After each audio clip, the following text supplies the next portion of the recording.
ജോഷിമഠ് എന്നുള്ള സ്ഥലത്താണ് പോകുന്നത്. On the way to Badrinath, അവിടുത്തെ കാഴ്ചയാണ് കാണുന്നത്.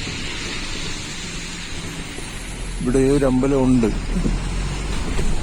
ബദ്രിനാഥ് ക്ഷേത്രത്തിൽ ഈ തണുപ്പ് കാലത്ത് പോകാൻ പറ്റാതെ നട അടഞ്ഞു കിടക്കുമല്ലോ. തണുപ്പ് കാലത്ത് ഐസ് കൊണ്ട് കട്ടിയായിട്ട് ഐസ് വരുന്ന സമയത്ത്, ആ സമയത്ത് ഇവിടുത്തെ ദർശനം നടത്തിയാൽ, ജോഷിമഠിലെ അമ്പലത്തിലെ ദർശനം നടത്തിയാൽ മതി എന്നാണ് പറയുന്നത്.